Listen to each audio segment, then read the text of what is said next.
Julie and Maria. Norway, a majestic land near the Arctic Circle, a place where the mountain range divides the east from the west, a country rich in culture and proud of tradition. Maria and I are going to talk to you about we would love to talk to you about some of the fascinating things that we have learned about Norway. But today we're going to share with you a topic that is a bit obscure, and that is public speaking in Norway. What is it like? We're going to tell you a little bit about the past, the present, and the educational system of Norway. So Julie, why don't you tell us a little bit about the past speaking? Great. I'll start off with some history. On May 17th, 1814, Norway adopted a constitution. And with that came freedom of expression. So they were allowed to, from then, to express themselves freely, politically, religiously, and among other things. I can't remember what it's World War II happened and they were occupied by Germany. So from then on until the end of the war, they lost their freedom of expression, along with many other freedoms that they had at the time. And I want to just mention about formal speaking. Formal speaking mostly happened in religious places like churches, and political and business. And there's also, it's mostly farm country in Norway, so there's not a lot of population. As you can see, it's 4.9 million people here in Norway. So they have different dialects as well. I have the pleasure of speaking with Mr. Kim Nesselquist, in Seattle, and he is the Norwegian consulate in Seattle. And he kind of gave me some do's and don'ts of public speaking.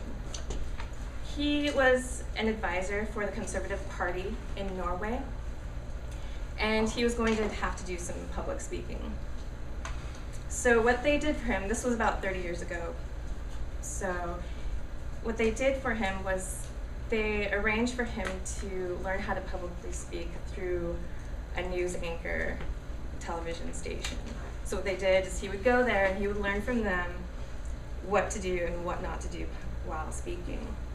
He says he always uses an outline, and he does read from the outline, sometimes word for word. And he also said that he was very envious of Americans because we do so well at public speaking, and they don't really have that there. The do. He said, in their country, keep your speeches brief, short and sweet and to the point. They really like that. They're very kind of straightforward culture. The don'ts of public speaking in Norway. He said, don't say yes or no at the beginning or ending of a sentence. And what that means, during that time, what they could do was manipulate what you said. So they could change around the words to kind of make their point. And that was depending on what party was using your speech and manipulating it. So now that I've kind of given you some background information, Maria, will you tell us about present day speaking? Sure. Today I'm going to talk to you about King Harald V and Hans Stoltenberg, and those are the present main political leaders. They are very influential. And first I'm going to show you King Harald becoming the King of Norway. He became king in 1991. And he's very influential. Here's just an example of a formal speak. That's when he was inaugurated as president. Touch the blank button on the remote. Blank. Yeah. Oh, not the green one. No, don't touch Blank? the green. Wait for it to come back. There you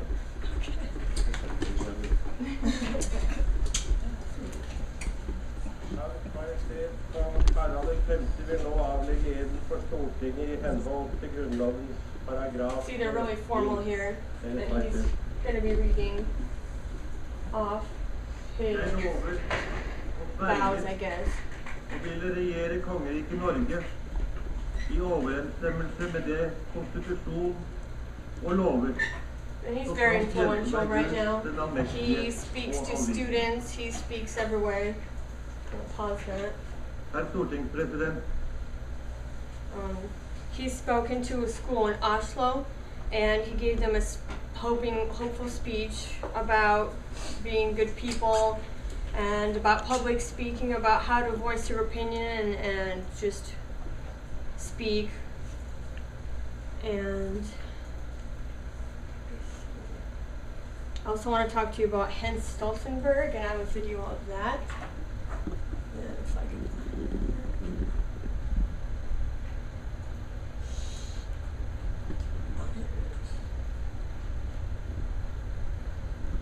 Dear Tamils, dear people from Sri Lanka, I wish you Merry Christmas and Happy New Year, and I appreciate very much what you contribute to the Norwegian society, and that you live here, and that you are making Norway to a richer society, both economically and in a cultural way, and I wish you all the best in the coming year. Straight to the point.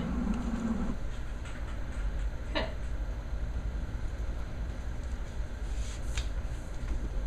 And I was reading from Countries and Their Cultures, and this is what it says. It says, leaders are supposed to be articulate and dedicated spokespersons for the policies of their parties. So they are the spokespeople, they are dedicated, and they're basically the speakers, and they teach everyone to speak, and they're exemplary. And I also want to talk to you about female leaders, female political leaders. Women are also taught to speak, and they are very influential.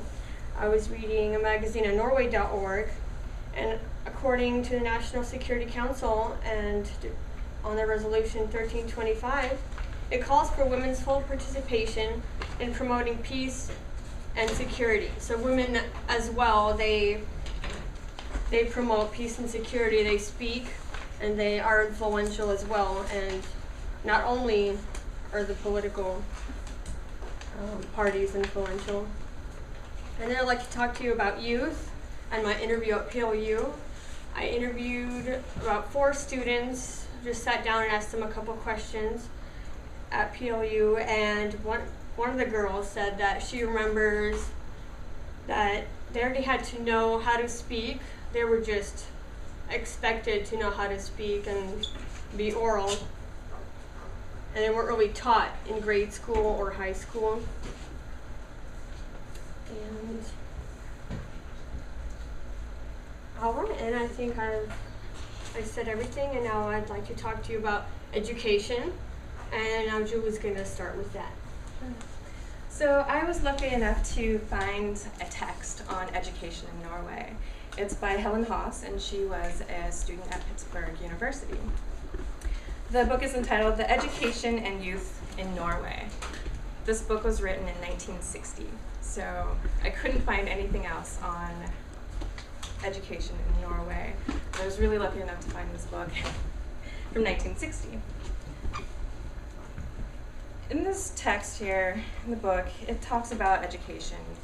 The students in 1960, maybe on later, they talk about how the students are required to, and this is lower grades, they start learning different languages, French, German, their native languages, which is, I believe, Bokmål and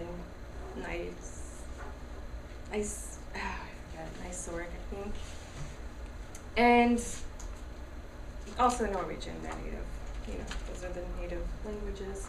So in this book it states here, I was actually able to find something that talked about public speaking or giving an oral examination or presentation. And they call it discussion techniques. So I'll just read a little bit about discussion techniques and what the teachers were, learning to teach their students. Discussion techniques. As the title of this class implies, the purpose is to help pupils develop effective techniques for discussion so that they can use them with the children. And with this, to the mothers of the group, so I guess the mothers of the children as well. Norwegian. The purpose of the class in Norwegian in the teacher preparation program is to teach the pupils to express themselves clearly and correctly with both oral speech and written composition. So we do know that there is some sort of training, formal training on oral presentations. And it doesn't really go into detail on what types of techniques they use to teach the children how to give a presentation or speak publicly. And I thought that was pretty informative since there wasn't very much else that I found on public speaking in education, right? Well, I actually found some information in that 1961 about teachers' exams and college entrance exams and what that's all about. They actually do include public speaking. Teachers training colleges are organized in accordance with an act on the 11th February 1938. There's a written and oral entrance exam for a 4-year course, and you have to reach the age of 17. And grades are awarded in oral subjects and for skills on which there's no set examination. So students at that time that are going for teachers or for scientific field, they do have to know how to give oral examinations and speeches, pretty much what I mentioned before. And for college students nowadays that are going for hard communication skills, one of the classes would be Algorithms for Artificial Intelligence and Natural Language Processing. That's a class that's in the University of Oslo, and students need to know they need to know how to orally speak, and exams, they have to pass that before they get into that class. So pretty much they're expected to know how to speak.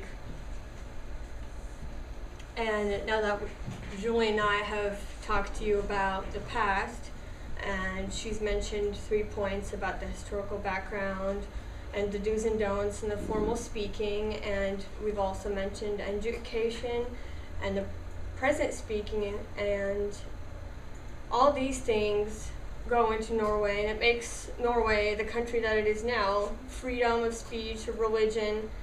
It's a democratic and socialist country.